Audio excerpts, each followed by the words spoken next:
Les matins de France Culture, Guillaume Erner. ChatGPT, Midjourney en matière d'intelligence artificielle, on n'arrête plus le progrès. Il semble d'ailleurs se bousculer le progrès. Bonne ou mauvaise nouvelle? En tout cas pour 1100 patrons de l'intelligence artificielle ou de l'informatique ou du secteur de la technologie, notamment aux États-Unis, c'est une mauvaise nouvelle. Il faut faire une pause. Et cette pause, elle est réclamée, puisqu'on vient de parler de l'Italie, dans ce pays où ChatGPT serait débranché de l'Internet. On ne pourrait plus y avoir accès. De plus en plus de voix s'élèvent pour dire qu'il faut agir avant que ces systèmes nous grand remplacent. C'est la raison pour laquelle nous avons décidé d'en parler aujourd'hui en compagnie de Chloé Clavel. Bonjour. Vous Bonjour. êtes professeur en intelligence artificielle à Télécom Paris Tech. Gilles Babinet, vous êtes entrepreneur, vice-président du Conseil du numérique, conseiller de l'Institut Montaigne sur les questions numériques. Il s'est produit quelque chose d'étonnant, Gilles Babinet, avec ChatGPT, c'est-à-dire qu'en très peu de temps, cette application qui était inconnue de la plupart est devenue l'une des applications les plus utilisées au monde. Alors, le plus utilisé, peut-être pas, mais en tout cas, ce qui est remarquable, c'est qu'en seulement 4 mois, elle a dépassé les 100 millions d'utilisateurs et ça n'était jamais arrivé. C'est-à-dire que si vous prenez les réseaux sociaux qui ont eu le plus grand taux de popularité, eh bien, ils ont mis plus de 4 mois pour atteindre ces 100 millions d'utilisateurs. Donc, c'est une première mondiale. Et puis, au-delà de ça, ça a été un choc parce que c'est la première fois où tout un chacun pouvait voir concrètement la puissance que représentait l'intelligence artificielle, qui était finalement connue dans les laboratoires, mais qui n'avait pas été diffusée à une telle échelle. Vous-même, est-ce que vous voulez signer cet appel à faire une pause en matière d'intelligence artificielle? Écoutez, je ne suis pas sur cette ligne, parce que je pense que ces technologies ont ce que j'appelle un coefficient de prolifération qui est extrêmement élevé, et que si certains s'arrêtent, c'est pas forcément les bons qui vont s'arrêter, hein, et que les méchants vont continuer. Excusez-moi d'être un manichéen ainsi, mais je pense que ces technologies sont très, très faciles à mettre en Mhm. œuvre, et donc c'est important que, finalement, au sein des Très entités. facile, vous voulez dire, lorsque l'application existe. Non, même pas. Vous pouvez développer l'application vous-même, très facilement. C'est avec un peu de connaissances en informatique, et en intelligence artificielle, vous pouvez à peu près reproduire, ce que fait ChatGPT à une plus petite échelle, et finalement, le développer de façon différente pour faire, par exemple, des virus informatiques.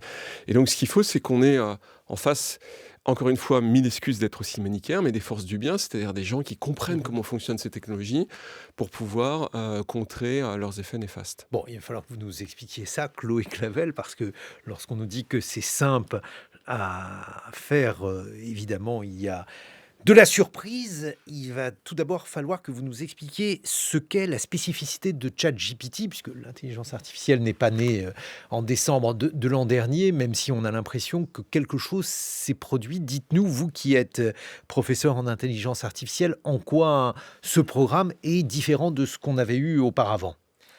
Alors, c'est pas différent de ce qu'on avait l'habitude de manipuler, dans les laboratoires, de recherche ou même, je pense, dans les entreprises.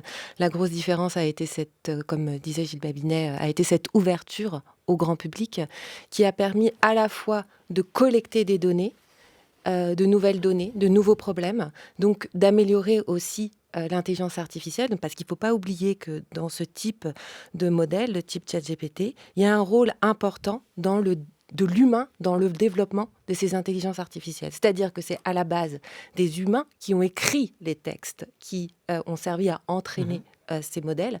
Sans ces humains, l'intelligence artificielle n'est pas performante. Mais alors, comment ça fonctionne? Parce que ce qu'il y a de très étonnant pour ChatGPT, c'est que chacun voit que ce programme écrit, il n'écrit pas très bien, c'est pas Baudelaire, mais enfin, il écrit des phrases qui ont un sens, il peut même concevoir un texte qui a un sens. Comment s'y prend-on pour fabriquer un robot conversationnel qui peut écrire des phrases inédites? Elles sont inédites. Oui, Parce que ce qu'il y a derrière, le rôle, ce qu'il faut connaître, donc c'est le rôle de l'humain et le rôle de la statistique derrière. Donc, certains de mes collègues utilisaient l'image du perroquet stochastique. Donc, l'idée, c'est que sur cette masse de texte et d'annotation aussi des humains, va être calculée la probabilité d'un mot d'apparaître dans un certain contexte. Et dans le cadre alors pour GPT-4, je ne sais pas, mais pour GPT-3, c'est 2048 mots de contexte qui sont utilisés, c'est-à-dire qu'avec jusqu'à 2048 mots, on prédit le mot d'après. Donc c'est énormément de contextes et de forces de calcul qui sont déployés pour pouvoir prédire ce mot étant donné ce contexte. Ensuite, derrière, il y a ces modèles de type transformers qui sont des architectures neuronales sophistiquées qui permettent de porter l'attention au bon endroit dans le contexte. Et donc, ce qui fait que ces intelligences artificielles qui sont dites génératives permettent de générer des textes en fonction d'un texte qui a été écrit ou une question qui a été écrite par un humain. Et Mais ça alors, répond à la question. ce qui est étonnant, c'est de voir que ce programme peut parler dans toutes les langues. Je disais par exemple hier un article qui expliquait qu'on ne savait pas exactement dans combien de langues ChatGPT s'exprimait. Alors, expliquez-nous comment on peut concevoir un robot conversationnel sans même savoir dans combien de langues il va réussir à s'exprimer. Alors, le modèle prend cette masse de données et un grand nombre de langues différentes. Et donc, on a ce qu'on appelle des modèles multilingues qui vont essayer d'apprendre ce qui va être commun des mécanismes communs à l'ensemble des langues pour pouvoir s'adapter plus facilement à une nouvelle langue. Donc, il y a cette capacité d'adaptation et de transfert, en fait, d'une connaissance qu'on a apprise sur certaines données vers d'autres données qui sont possibles par ces modèles-là. Il y a donc une application conversationnelle avec du texte et il y a aujourd'hui, c'est la nouveauté dans la nouveauté, si j'ose dire, Chloé Clavel, c'est le fait qu'il y a aussi désormais des images. Oui, alors c'est la nouveauté dans GPT-4, le fait que ça a été appris sur des images et leurs titres, de manière à pouvoir apprendre des représentations communes au texte et aux images et pouvoir ainsi apprendre à faire à apprendre la sémantique commune au texte et à l'image et à passer ainsi du texte à l'image comme c'est le cas avec l'application Midjourney.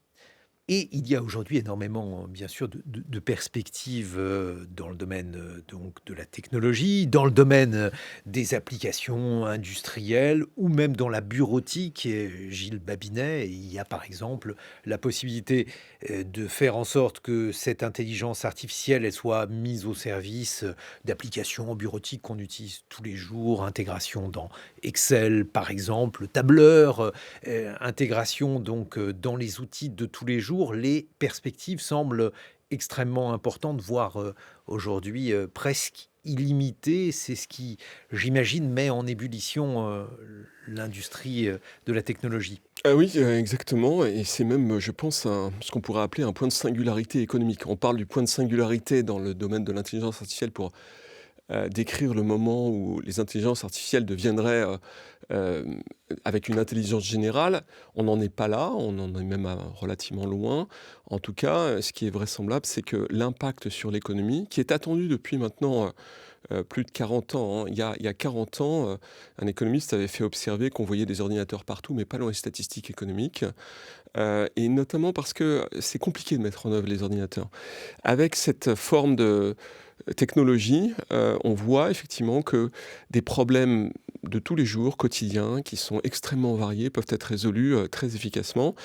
Et aujourd'hui, il y a par exemple une étude qui a été faite aux États-Unis qui montre que la moitié des entreprises américaines qui ont effectivement mis en œuvre ChatGPT dans leur processus ont réorganisé ces processus. C'est-à-dire que ça ne veut pas dire qu'on s'est séparé des gens, mais ça veut dire qu'on les a fait travailler de façon différente. Si vous avez des gains de productivité, vous aurez nécessairement un moment où il y aura des licenciements. Tout à fait. C'est même le propre de la productivité. Je vous remercie de le dire ainsi parce que je me tue à l'expliquer assez souvent. La productivité, les gains de productivité sont totalement corrélés au fait d'avoir des pertes d'emploi d'une certaine manière. Et donc nous avons... Donc c'est ça qui aujourd'hui est évidemment redouté. Mais l'histoire économique nous montre qu'il y a vraiment un phénomène schumpeterien, c'est-à-dire que rapidement après, vous avez de nouvelles formes d'emploi qui se créent. Et depuis l'origine de l'économie moderne, on a cette crainte ludiste de la disparition définitive de l'emploi. Rappeler ce qu'est le ludisme. Alors le ludisme, c'est un mouvement qui va s'étendre au début du 19e siècle, qui est le moment de l'apparition du métier à tisser automatisé et qui amène des gains de productivité extrêmement importants dans ce métier de tisserand. Et qui va aboutir à un mouvement où on va brûler les métiers à tisser, et ça restera dans l'histoire économique comme un mouvement extrêmement célèbre. Alors est-ce qu'on va avoir des gens qui vont casser les intelligences artificielles ? Je ne sais pas, mais je pense que c'est un moment qui est important parce qu'il va falloir organiser cette transition schumpeterienne. Il y a un enjeu de politique publique, à mon avis, assez central. Justement, Chloé Clavel, quand on dit que l'intelligence artificielle est aujourd'hui à même de remplacer des individus. Bon, quand on prend un texte, par exemple, alors les journalistes font partie de ces professions qui aujourd'hui est considérée comme étant visée par l'intelligence artificielle. Alors, il se pourrait que pour produire effectivement un texte répétitif, comme par exemple la météo ou les cours de la bourse, ce soit envisageable. Pour le reste, est-ce qu'il est réellement impossible de distinguer un texte de bonne qualité d'un texte qui serait écrit grâce à un programme d'intelligence artificielle ? Alors effectivement, le style de l'intelligence artificielle jusque maintenant était assez monotone. Alors je crois que dans GPT-4, justement, ils ont essayé de pallier ce manque de variabilité dans le style de langue, donc d'essayer de pouvoir d'améliorer la manœuvrabilité du modèle de manière à l'orienter vers différents styles. Donc ça, c'est l'aspect style. Sur l'aspect créativité, il est encore difficile de pouvoir demander à une intelligence artificielle d'être créative. Par ailleurs, donc, je pense qu'il y a aussi un problème dans la manière dont ces intelligences artificielles sont construites, qui sont construites à partir des données, donc ils ont besoin de cet humain comme modèle. Donc sans les modèles de chroniques de journalistes ou les plaidoiries d'avocats, elles ne sont pas capables de reproduire ces plaidoiries ou ces modèles, ou ces articles de journaux. Mais là aussi, c'est assez mystérieux parce que vous nous dites que finalement, la manière dont ChatGPT utilise les mots est une manière qui est régie par la statistique, c'est-à-dire que le programme ne comprend pas les phrases qu'il écrit ou qu'il prononce. Le programme utilise juste une suite de mots en raison donc de règles de probabilité. Or, a priori, le fait d'écrire justement n'est pas régi par ces règles de probabilité. Donc, quelle manière peut-on utiliser pour que ChatGPT 4 soit plus créatif que ChatGPT 3 ? Alors, avant, je voulais quand même signaler le côté vérifiabilité de ce qui est produit par GPT, où pour l'instant, étant donné que l'opacité des modèles n'est pas un problème qui est résolu, et c'est pas une direction dans laquelle ces gros modèles vont, alors que Qu'est-ce que vous appelez l'opacité d'un modèle ? L'opacité d'un modèle, c'est-à-dire que ce sont des modèles où il y a 175 milliards de paramètres. Pour GPT-3, pour GPT-4, je ne sais pas. Et donc, c'est très difficile de voir l'information qui a été vraiment encodée dans ce modèle et de pouvoir disséquer le modèle. Donc, dans ce contexte, on ne peut pas vérifier que la réponse qui est fournie, donc par exemple si on vous demandait à GPT-4 de vous générer un article de journal, on ne peut pas vérifier que ce qui a été écrit est vrai. Et on s'est même rendu compte qu'il mentait. Oui, et on ne connaît pas les sources. Non, je dis qu'on s'est rendu compte qu'il mentait. Par exemple, il donne de fausses citations. Alors, lui attribuer une intention de mentir, je pense que c'est vraiment... c'est qu'il produit ce qu'il a vu et puis il produit ça de manière statistique sans derrière avoir comme les vieux modèles d'intelligence artificielle où on avait des règles derrière qui permettaient de reproduire les raisonnements. On pouvait reconstituer exactement tout le processus de génération qu'il y avait derrière. Gilles Babinet. Oui, je pense que c'est un sujet d'inquiétude vraiment premier, c'est-à-dire le fait que ne connaissant pas les informations sur lesquelles ces modèles ont été entraînés, on a un gros doute sur leur véracité. Et puis, il faut bien être conscient que lorsque nous interagissons avec ces machines, on les alimente, en fait, et on les alimente beaucoup. Et il peut y avoir des gens pas forcément bien intentionnés qui vont les alimenter d'informations fausses à des fins politiques, économiques, etc., etc. Et donc, c'est un gros Donc ça, biais. c'est le volet fake news dont on reparlera parce que c'est une grande inquiétude. Oui, oui, oui, mais c'est quelque chose d'assez central. C'est-à-dire que si votre modèle n'est pas pensé structurellement, en gouvernance, pour éviter que on les alimente avec n'importe quoi, ils vont être alimentés avec n'importe quoi et ils vont s'auto-intoxiquer. Il faut bien être conscient que dans une échelle de temps courte, la majorité du contenu qui pourrait être sur Internet pourrait potentiellement être produit par ces machines. Et donc, ça veut dire que la capacité qu'on aura de les réinfluencer positivement sera assez faible. Donc, si vous créez des modèles, et c'est pour ça qu'on peut d'ailleurs appeler à des pauses potentiellement dans le développement de ces technologies, c'est-à-dire de se dire, OK, on arrête là et on regarde les enjeux de gouvernance. Parce que ce que vous faites, c'est n'importe quoi. Et vous pouvez tout aussi bien tuer l'Internet tel qu'on le connaît aujourd'hui. C'est-à-dire avoir des photos de gens qui n'ont jamais existé, comme on les voit beaucoup, des citations de Wikipédia qui sont fausses, etc. etc. Donc c'est un problème premier. Et ça, effectivement, ça fait partie des nouveautés encore. Je parlais des nouveautés nouvelles, mais c'est vraiment ça, Chloé Clavel, le fait donc de pouvoir générer des images en intelligence artificielle qui sont tout simplement des images complètement fausses. Là aussi, comment s'y prend-on? Alors, donc c'est effectivement, donc il y avait d'abord l'application DALL-E de OpenAI qui générait plutôt des peintures à partir d'un texte. Donc, à l'intérieur, donc dans les données, ce sont des textes avec des images. On apprend donc là, dans Midjourney, le texte. Du texte, on va générer une photo. On va utiliser les capacités de compréhension de GPT-4 pour comprendre le descriptif du texte et ensuite générer la photo. Le texte peut être très descriptif jusqu'à l'angle de vue. Et GPT-4 peut aussi servir à générer le texte qui va générer la photo. Derrière, tout ça, ce sont des représentations communes de partage de sémantique, comme je disais tout à l'heure, entre l'image et le texte qui permettent de faire tout ça. Mais c'est quand même là aussi compliqué de comprendre comment il s'y prend. Alors là, il n'y a plus du tout de statistiques.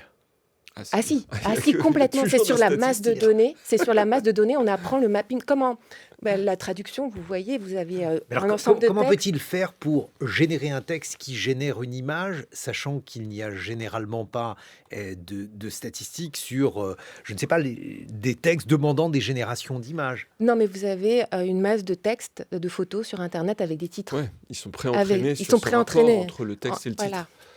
Et lorsqu'on lui demande, et ça aussi c'est quelque c'est chose qui fait particulièrement trembler, de créer une fausse image, par exemple, donc un accident d'avion en Ukraine, il est possible de le générer à partir donc de ces mêmes principes?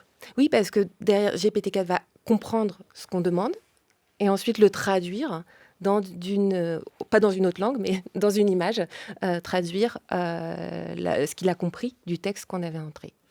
On se retrouve dans quelques instants. Chloé Clavel, je rappelle que vous êtes professeur en intelligence artificielle à Télécom Paris Tech. Gilles Babinet, vous êtes entrepreneur et vice-président du Conseil du numérique. On va voir donc à la fois quelles sont les perspectives de développement, mais aussi les risques. On a commencé à parler des fake news. On va voir comment on peut éventuellement les contrer, même si celles-ci seraient générées par de l'intelligence artificielle. Et puis, bien entendu, les destructions d'emplois. Il est 8h sur France Culture.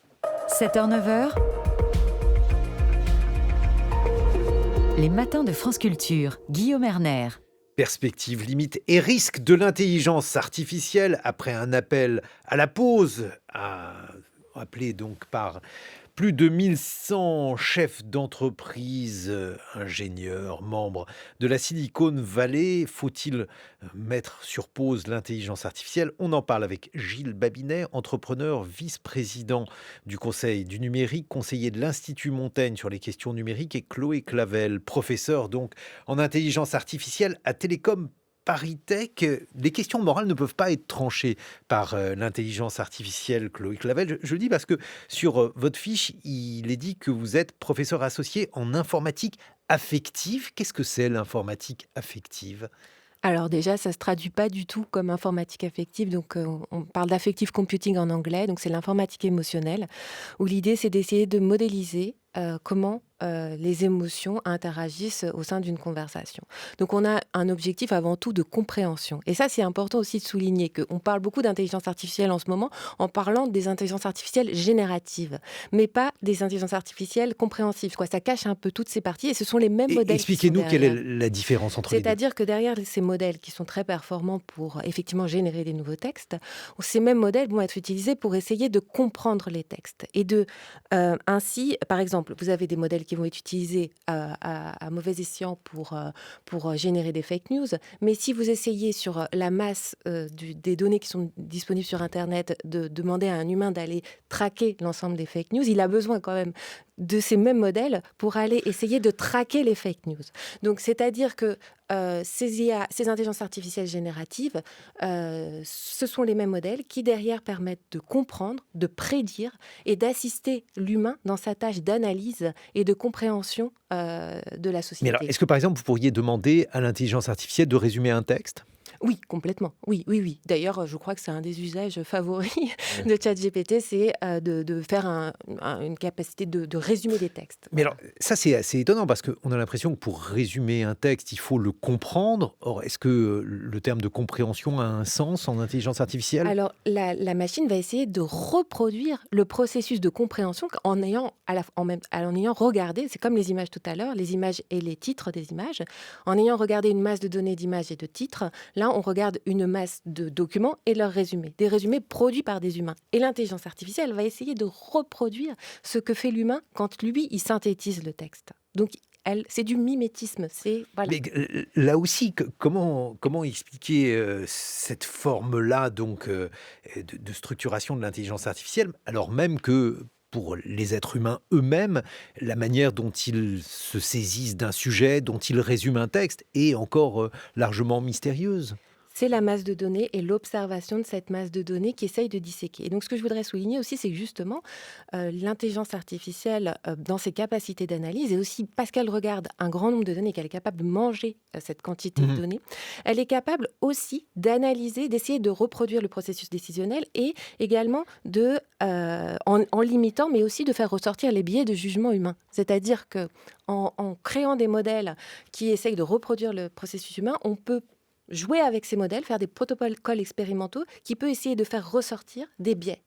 Donc on peut voir que, par exemple, il y a des stéréotypes de genre dans le modèle. On peut, parce que ces stéréotypes de genre étaient présents dans les données à la base.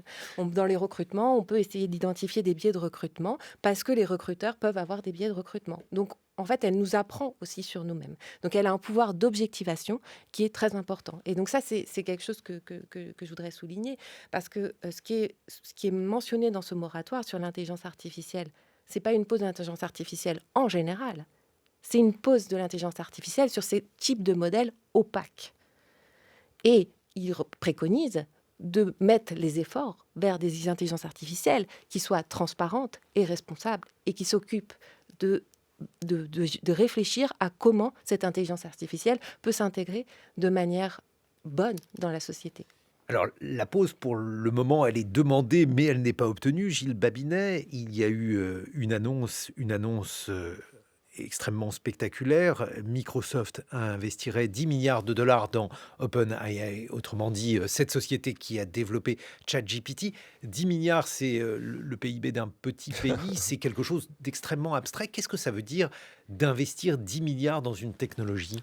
Alors vous êtes dans le propre de cette économie numérique qui fonctionne par innovation de rupture, c'est-à-dire où vous avez des gens qui arrivent et qui, en quelques mois, peuvent faire vaciller des géants, comme par exemple Google. Et là, c'est ce qu'a vu Microsoft. Ils se sont dit...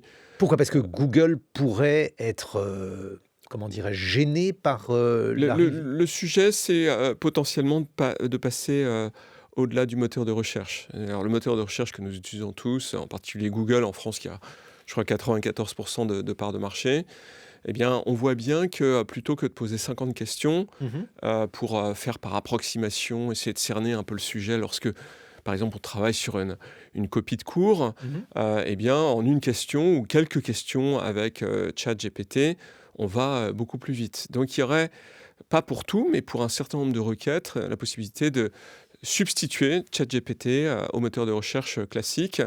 Et c'est une très grande opportunité parce que ce marché-là, vous le voyez à la valorisation de Google, qui doit valoir 1500 milliards de dollars, eh bien, il a une très très grande valeur. Et finalement, en mettant 10 milliards de dollars, l'opportunité pour Microsoft, c'est potentiellement de reprendre, excusez-moi pour l'anglicisme, le leadership sur ce sujet. C'est comme ça que fonctionne l'économie du capital risque dans la Silicon Valley. C'est leur possibilité finalement d'être les premiers accédant à cette nouvelle forme de technologie et également d'accéder à cette communauté de 100 millions d'utilisateurs qu'a développé ChatGPT. Mais d'un autre côté, d'ores et déjà, Google, par exemple, avec son application de messagerie, utilise déjà l'intelligence artificielle. Oui, de toute façon, vous savez, l'intelligence artificielle, ce que vous voyez avec ChatGPT, c'est son application la plus spectaculaire, mais la plupart de vos apps dans votre téléphone mobile utilisent à mains égards pour différentes choses, parfois pour des fonctions qui sont plutôt du côté de l'administrateur, parfois pour vous simplifier, par exemple, quand vous faites des fautes d'orthographe, ça corrige, c'est une forme rudimentaire d'intelligence artificielle. Bon, et donc on a pris l'habitude d'avoir ça absolument partout. Mais là, c'est quelque chose qui est plus élaboré et qui fait qu'on répond à des usages qui sont absolument partout, totalement disséminés dans l'ensemble de l'économie et de la société. Mais alors, intégrer par exemple l'intelligence artificielle dans un tableur, dans Excel, qu'est-ce que ça veut dire? Qu'est-ce que vous auriez la possibilité de faire? Eh bien, imaginez que vous soyez le président d'une association de pêche, par exemple. Vous êtes soumis à l'obligation de présenter des budgets à vos membres une fois par an. C'est quelque chose qui est extrêmement rasant parce que vous ne savez pas vous servir d'Excel. Et là, vous pourriez dire, eh bien, j'envisage qu'on va avoir 500 nouveaux membres, qu'on va acheter une cabane à pêche, etc. Et ça va potentiellement vous faire le tableau Excel en vous disant, ben, voilà, le coût d'une cabane à pêche, c'est tant, donc je l'ai amorti sur 12 mois, etc. Et donc cet exercice pour lequel vous n'êtes absolument pas rompu, qui est compliqué pour vous, sur lequel vous mettez généralement des semaines, vous pouvez le faire en quelques dizaines de minutes de cette façon-là. Ce dont je vous parle, c'est concrètement ce qu'on voit aujourd'hui avec la façon dont Microsoft a intégré ces technologies dans Excel. Ce qui veut dire qu'il y a un risque pour cette association de pêche de se séparer de son comptable. Oui, mais si vous voulez, cette peur, elle est millénariste. C'est-à-dire qu'à chaque fois qu'on a eu des nouvelles technologies, on a dit, voilà, c'est la fin de l'emploi. Systématiquement. Je La vous fin de l'emploi, assure, pas forcément, mais en tout cas, la fin de cet emploi, vous savez, ça, quand c'est on a quasiment construit la certain. voie de chemin de fer qui va de Boston à San Francisco, on a fait disparaître 700 000 emplois. Des gens qui avaient des diligences, etc. Bon, et on a dit, mais c'est un drame, etc. On a recréé de très très nombreux emplois derrière. Donc, à chaque fois qu'on a eu des nouvelles... Quand les ordinateurs sont arrivés dans le métier des comptables, que vous décriviez à l'instant, on a dit c'est la fin des comptables. On l'a dit pendant 50 ans. Bon, il n'y a jamais eu autant de comptables, je veux dire, qu'aujourd'hui, parce que on leur demande plus de choses. Et on va leur demander plus de choses. Donc, je n'ai pas cette inquiétude. Par contre, il va y avoir très clairement un frottement schumpeterien important. Un frottement schumpeterien, vous voulez C'est-à-dire dire des destruction disparitions d'emplois. d'emplois sous leur forme actuelle. Chloé Clavel, justement, vous qui êtes professeur d'intelligence artificielle, est-ce que d'abord vous partagez cette crainte? Est-ce que lorsque l'on travaille dans ce domaine-là, on se dit on va supprimer des emplois? Alors, moi, de mon point de vue de chercheuse, c'est vrai que je cherche à travailler sur des applications où l'intelligence artificielle va mettre l'humain au centre, donc va venir aider, assister, épauler l'humain dans des tâches qui peuvent être pénibles, qui peuvent Donnez-nous être... des exemples. Alors, donc par exemple, donc moi je travaille aussi beaucoup sur des applications liées à l'éducation. Donc, chercher à développer des systèmes qui aident les personnes à s'entraîner. Donc, par exemple, à s'entraîner à la prise de parole en public. On est sur un projet de recherche sur ce sujet. Donc, aider les personnes à s'entraîner à la prise de parole en public. Donc, comment ça fonctionne? C'est-à-dire que l'intelligence artificielle, derrière, elle va disséquer la manière dont la personne a parlé, chercher les indices qui sont liés à l'intonation de sa voix, à ses gestes, à ses expressions faciales et au texte, aux mots qui ont été choisis, qui font que la prise de parole en public a été jugée bonne ou moins bonne par des personnes. Essayer en fait de disséquer le processus de perception. Donc ce sont des applications où l'intelligence artificielle va aider l'humain à mieux comprendre. Donc il y a vraiment des usages où l'humain ne pourra jamais avoir accès à autant de données que l'intelligence artificielle. Donc autant exploiter ça et venir ainsi épauler l'humain dans ses capacités d'analyse et développer ses capacités d'analyse. Donc ça, c'est mon point de vue de chercheuse et c'est les directions dans lesquelles je pense qu'il faut mener la recherche. Et alors, Voilà. à contrario, est-ce que vous vous dites qu'il y a des domaines, Chloé Clavel, où là, à coup sûr, l'humain ne pourra pas être remplacé? Ou est-ce que, je ne sais pas, en intelligence artificielle, on est dans la toute-puissance en ce moment, on se dit que finalement, l'être humain, c'est quelque chose qui est daté et qui va pouvoir être largement dépassé? Alors, on a encore sur certaines tâches, notamment sur le fait de voir si la machine est capable de reproduire des raisonnements logiques. Il y a encore une capacité de la machine qui est limitée à reproduire des raisonnements logiques poussés. On a également sur la partie émotionnelle, en fait, la capacité de la machine à bien comprendre les contextes émotionnels, comprendre toute la diversité, toute la complexité des phénomènes. Donc moi, c'est les deux choses sur lesquelles on a encore du mal. Je ne sais pas comment les systèmes vont évoluer, mais ce qui est sûr, c'est que s'ils continuent d'évoluer vers de l'opacité et au détriment de la transparence, c'est-à-dire de la possibilité de comprendre ces modèles, on va vers quelque chose qui n'est pas la bonne direction. Et c'est ce que j'aime bien dans ce moratoire, c'est le fait de se dire, attention, l'intelligence artificielle n'est pas que ça, et l'intelligence artificielle doit aller vers quelque chose de responsable et de transparent. Gilles Babinet, dans le domaine des affaires aujourd'hui, quelles sont les utilisations de l'intelligence artificielle qui sont les plus valorisées, peut-être aussi selon vous les plus prometteuses pour l'avenir? Écoutez, il y a une liste qui a été faite par différents cabinets d'études aux États-Unis. On parle de 70 métiers qui sont particulièrement exposés aux IA. Je pense que l'exemple qu'on donne le plus, par exemple, c'est celui de ce qu'on appelle l'opinion juridique fait par un avocat. C'est-à-dire, vous avez un contentieux et vous cherchez à savoir si la loi est en votre faveur ou pas. Et vous avez, par exemple, en France, beaucoup de droits. Vous avez la jurisprudence, le droit commun, et puis vous avez le droit européen. Ça vous fait un agrégat de cela de façon extrêmement efficace, avec un niveau de certitude qui est relativement élevé, puisque lorsqu'on prend GPT-4 et qu'on le met sur les exercices qui permettent de passer le barreau américain, on est dans les 10% des meilleurs élèves. Donc ce genre de choses va évidemment se répandre extrêmement vite. Ça doit déjà être le cas, à mon avis, dans les cabinets d'avocats. Je vais vous dire, moi j'ai déjeuné avec un ami qui a un cabinet d'avocats de 400 personnes, et qui m'a dit, je peux demain me passer de un quart de mes avocats. Donc vous allez me dire, bah, vous voyez, c'est bien ce qu'on disait, c'est de la destruction nette d'emplois. Mais encore une fois, je pense que ce qui va se passer, c'est qu'il y a une forme de course aux armements. C'est-à-dire qu'on va avoir une sophistication du droit qui va se développer de façon forte.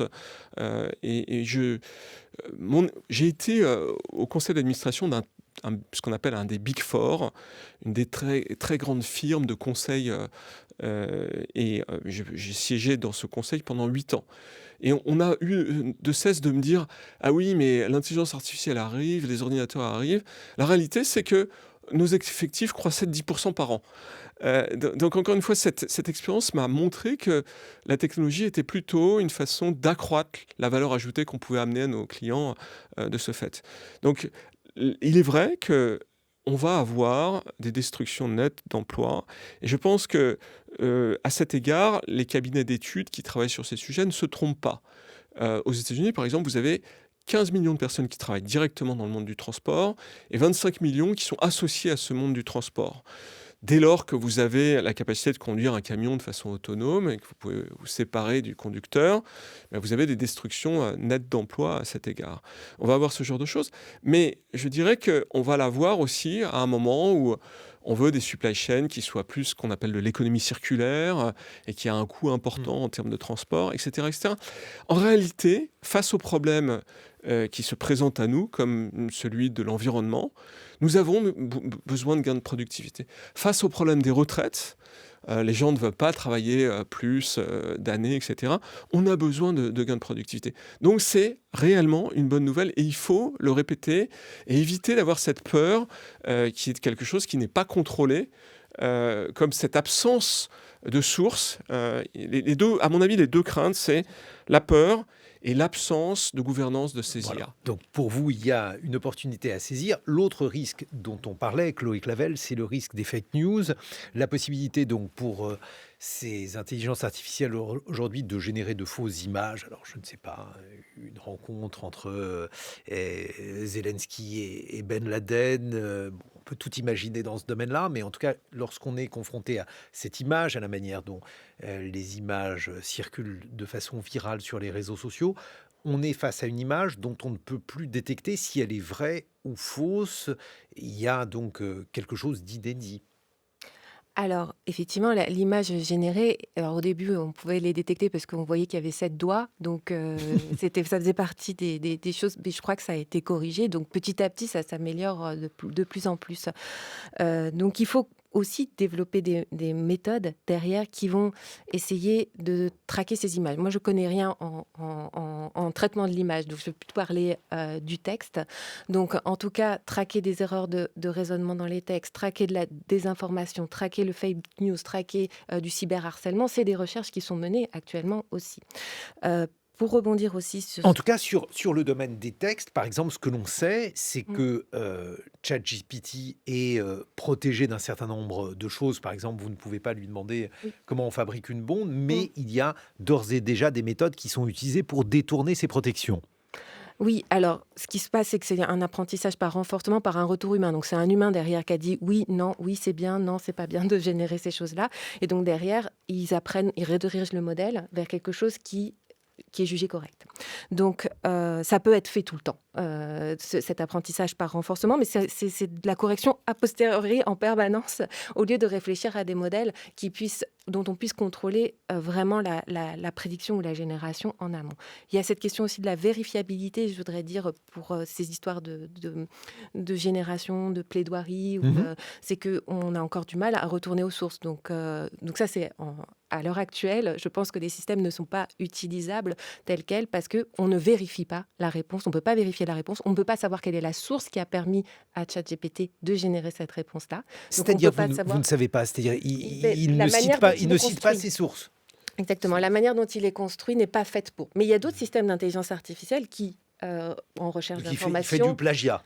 Alors, il essaye de reproduire quelque chose de probable, quelque chose de crédible, quelque chose de probable, mais pas d'aller sourcer, chercher l'information dans les sources et pouvoir retirer la source. Et c'est cette information-là qui m'a permis de dire ça. Donc, vous pouvez faire confiance à cette information. Impossible de faire confiance en une information qui sort de ChatGPT à l'heure actuelle. Gilles Babinet, vous êtes coprésident du Conseil du numérique et vous êtes aussi entrepreneur. La France, comment se situe-t-elle dans ce domaine-là? Donc, on a un retard important dans le domaine du numérique, puisque aucun des GAFAM n'est français. Est-ce qu'on pourrait combler ce retard? Écoutez, alors c'est vraiment étonnant parce que moi j'ai un copain qui revient de OpenAI, donc qui a été passé un entretien d'embauche, malheureusement, je crois infructueux pour lui pour l'instant, et qui me disait qu'il est rentré dans les locaux d'OpenAI, qu'il était très surpris parce que il a retrouvé plein d'amis qu'il connaissait, qu'il avait rencontrés à Normal auparavant, et c'est vrai également de Llama, qui est la technologie un peu qui fait face à GPT. Et c'est absolument dominé par les Français. Bon, très c'est bien, mais étonnant. c'est des Français qui sont à l'étranger. Exactement. Alors le problème, c'est que ce sont des technologies qui sont faites par des Français, mais qui sont faites par des Français à l'étranger. Chloé Clavel, est-ce que vous, en tant que chercheuse, vous estimez que la France est bien placée aujourd'hui dans ce domaine? Alors, la France n'a pas forcément les moyens, en termes de recherche académique, de pouvoir, travailler sur, des modèles qui soient, aussi gros, que ceux qui sont développés. Par contre, nous, les laboratoires académiques français ont compris cette importance de travailler sur des modèles transparents, des modèles frugaux qui travaillent pas frugaux dans le sens qui n'utilisent pas trop de ressources Symbolique. informatiques et donc continuent ces recherches dans ces directions. Après, question des moyens, c'est une autre question. Ça veut dire qu'il y a quand même des entreprises, Gilles Babinet, qui travaillent dans ce domaine-là en France? Oui, alors là, il y a un vrai réveil, je pense, du monde des startups parce qu'on essaye de stimuler cette technologie. Je pense que c'est quelque chose que les gouvernements successifs ont tâché de faire depuis une dizaine d'années.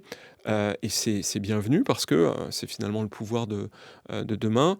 Maintenant, si vous voulez, par habitant par rapport aux États-Unis, la France est 5 fois moins investie dans le capital risque. Donc ça fait un rapport de 1 à 30 à l'échelle des pays. Donc il y a un très très gros différentiel. Il faut essayer de le combler. Et puis, je pense qu'au-delà de ça, il faut absolument éviter de recopier les technologies. Ce qu'il faut, il faut éviter de faire quant, en d'autres termes. C'est faire du Un moteur moteur de de recherche recherche. français qui finalement Exactement. a été un peu Et, moins et la utilisé que France, Google. dans le domaine de l'intelligence artificielle, Chloé vient de le dire, il y a plein d'opportunités sur lesquelles on peut aller, on est fort, qui sont probablement des technologies de demain dans l'IA. Merci beaucoup, Gilles Babinet. Je rappelle que vous êtes coprésident du Conseil du numérique, entrepreneur et conseiller de l'Institut Montaigne sur les questions numériques. Chloé Clavel, vous êtes professeur en intelligence artificielle à Télécom Paris Tech.